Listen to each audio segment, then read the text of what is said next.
Chapter 3 The Success Delusion, or Why We Resist Change. Unum, the insurance company, ran an ad some years ago showing a powerful grizzly bear in the middle of a roaring stream, with his neck extended to the limit, jaws wide open, teeth flaring. The bear was about to clamp onto an unsuspecting airborne salmon jumping upstream. The headline read, "You probably feel like a bear.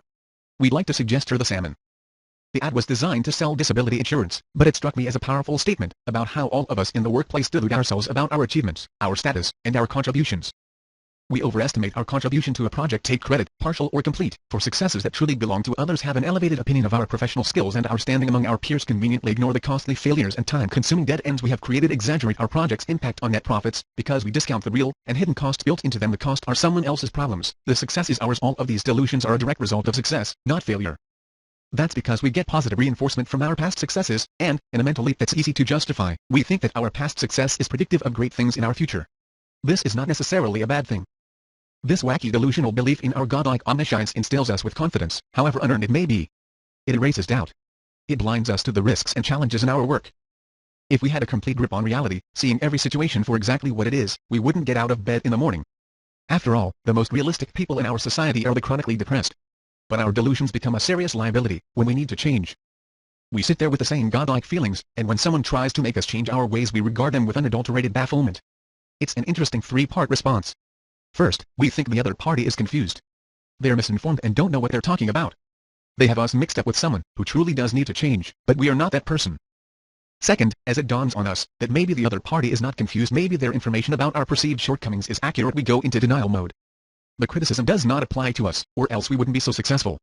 Finally, when all else fails, we attack the other party. We discredit the messenger. Why is a smart guy like me, we think, listening to a loser like you? Those are just the initial surface responses, the denial mechanisms. Couple them with the very positive interpretations that successful people assign to their past performance, be their ability to influence their success rather than just being lucky, see their optimistic belief that their success will continue in the future, indeed their sense of control over their own destiny, as opposed to being controlled by external forces, and you have a volatile cocktail of resistance to change. 4 key beliefs help us become successful. Each can make it tough for us to change. And that's the paradox of success, these beliefs that carried us here may be holding us back in our quest to go there. Let's look more closely at each of these beliefs that can prevent us from changing our proven ways. Belief 1. I have succeeded. Successful people believe in their skills and talent. Successful people have one idea coursing silently through their veins and brains all day. It's a mantra that goes like this: I have succeeded. I have succeeded. I have succeeded.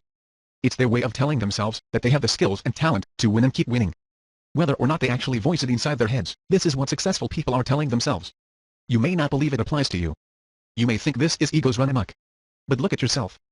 How you have the confidence to wake up in the morning and charge into work, filled with optimism and desire and the eagerness to compete. It's not because you're reminding yourself of all the screw-ups you created and failures you've endured in recent days. On the contrary, it's because you edit out the failures, and choose instead to run the highlight reel of your successes.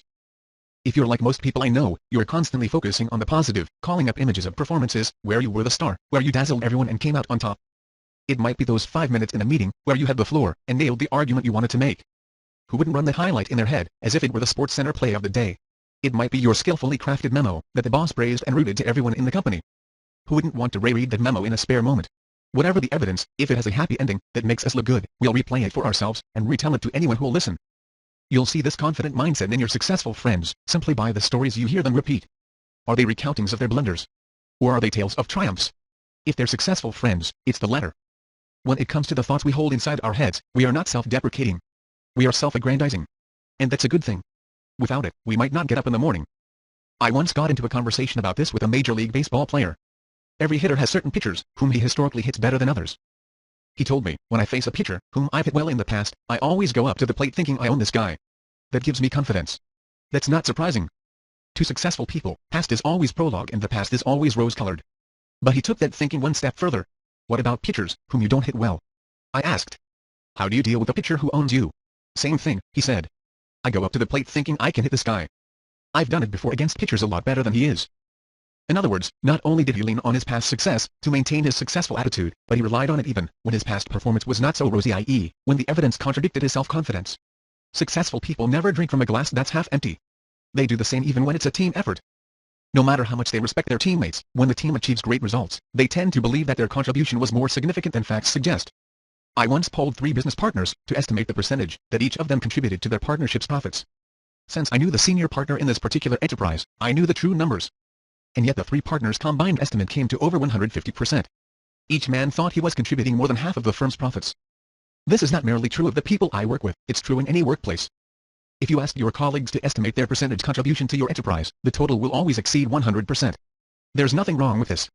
You want to surround yourself with confident people. If your total ever comes to less than 100%, I suggest you find new colleagues. This I have succeeded belief, positive, as it is most times, only becomes an obstacle when behavioral change is needed. Successful people consistently compare themselves favorably to their peers.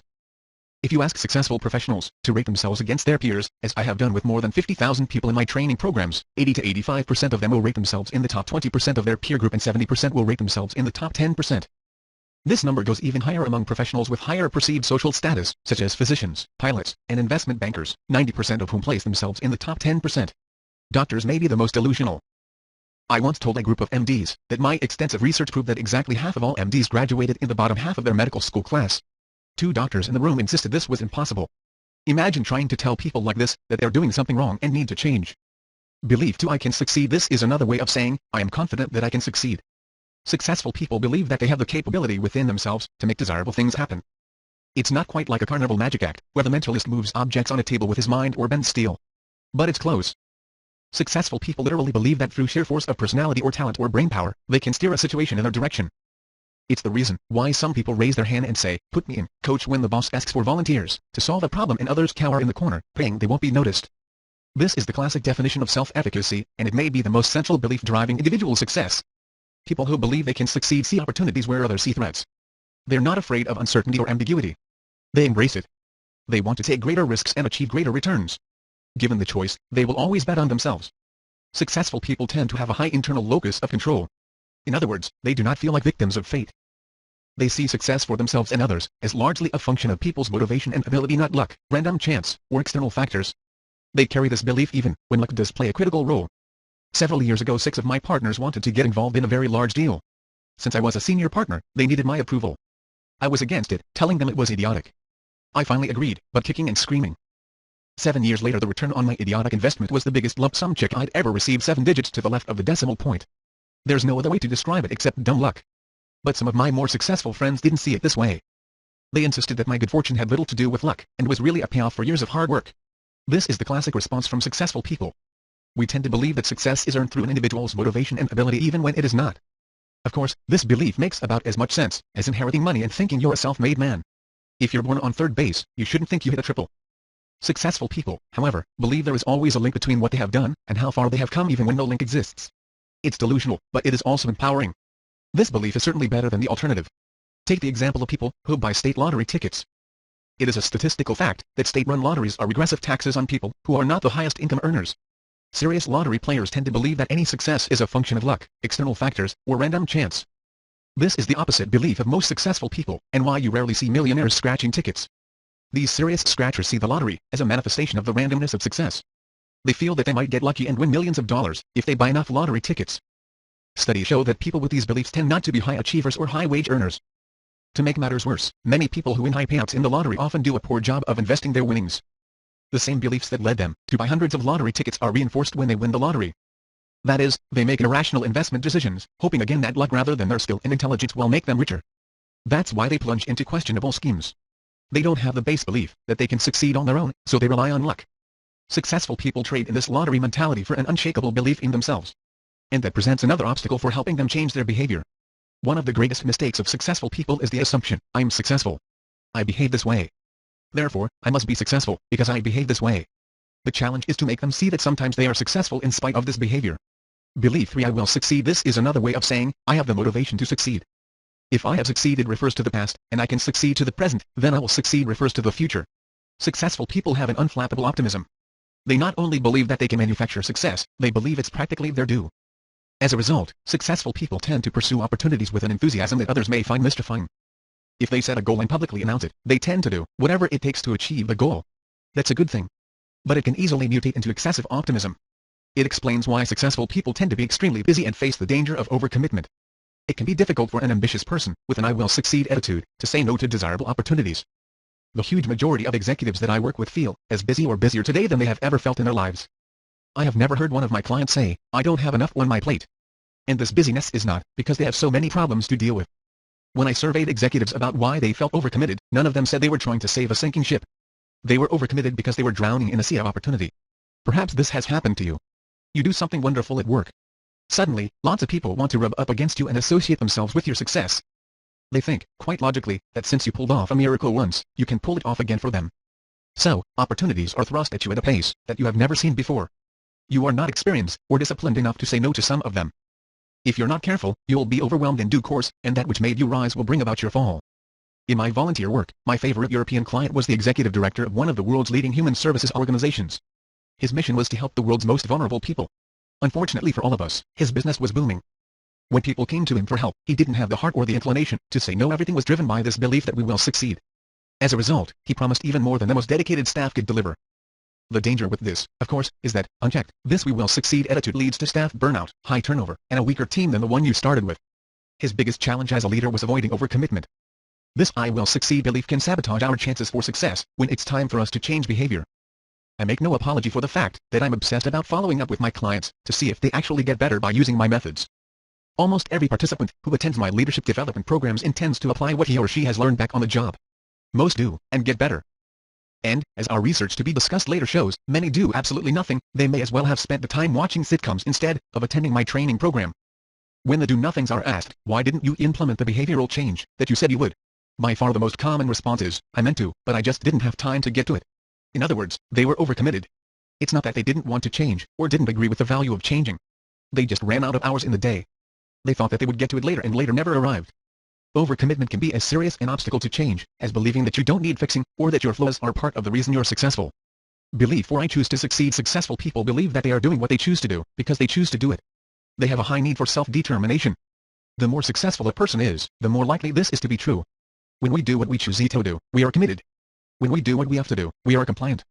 You see the difference in any job, even where money is not related to performance. When I attended high school back in Kentucky, even a skeptical wisecracking jokester like me could see that some teachers had a calling for the profession and some teachers did it to make a living, and the best teachers were the former. They were committed to us rather than being controlled by external forces such as a paycheck. Successful people have a unique distaste for feeling controlled or manipulated. I see this in my work every day. Even when I've gotten the greatest advance build up as someone who can help people change for the better, in other words, I'm effective at helping, I still meet resistance. I have now made peace with the fact that I cannot make people change. I can only help them get better at what they choose to change. The basketball coach Rick Pitino wrote a book called Success is a Choice. I agree. "I choose to succeed" correlates perfectly with achievement in virtually any field. People don't stumble on success, they choose it. Unfortunately, getting people who think "I have chosen to succeed" to say, "and I choose to change" is not an easy transition. It means turning that muscular commitment on its head. Easy to say, hard to do. The more we believe that our behavior is a result of our own choices and commitments, the less likely we are to want to change our behavior. There's a reason for this, and it's one of the best researched principles in psychology. It's called cognitive dissonance. It refers to the disconnect between what we believe in our minds and what we experience or see in reality. The underlying theory is simple.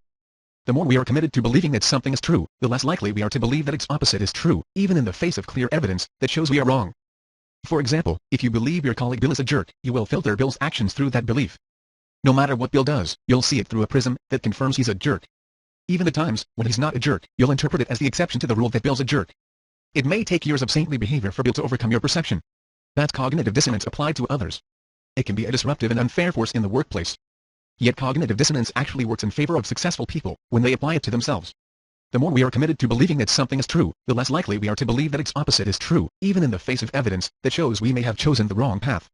It's the reason successful people don't buckle and waver when times get tough. Their commitment to their goals and beliefs allows them to view reality through rose-tinted glasses. That's a good thing in many situations. Their personal commitment encourages people to stay the course and to not give up when the going gets tough. Of course, this same steadfastness can work against successful people when they should change course. How our success makes us superstitious. These for success beliefs, that we have the skills, the confidence, the motivation, and the free choice to succeed, make us superstitious. Who, me? You say. No way. I don't believe in that stuff. I'm successful because I earned it.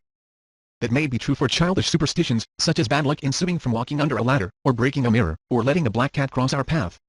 Most of us scorn superstitions as silly beliefs of the primitive and uneducated. Deep down inside, we assure ourselves that we're above these silly notions. Not so fast. To a degree, we're all superstitious. In many cases, the higher we climb the organizational totem pole, the more superstitious we become.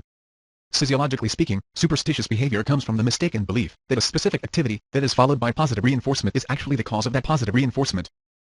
The activity may be functional or not, that is, it may affect someone or something else, or it may be self-contained and pointless, but if something good happens after we do it, then we make a connection and seek to repeat the activity. Psychologist B.F. Skinner was one of the first to highlight this insanity by showing how hungry pigeons would repeat their twitches, because doing so was randomly followed by small pellets of grain. After twitching in a certain way and then immediately getting fed, the pigeons learned to repeat the twitches. They mistakenly believed that twitching led to food. Twish, they hoped, and you get fed. Twitch again, and you eat more. Sounds silly, doesn't it? We would never behave this way. We assure ourselves that we are more highly evolved than Skinner's pigeons. But from my experience, hungry business people repeat certain behavior all the time, day in and day out, when they believe large pellets of money and recognition will come their way because of it. Superstition is merely the confusion of correlation and causality. Any human, like any animal, tends to repeat behavior that is followed by positive reinforcement.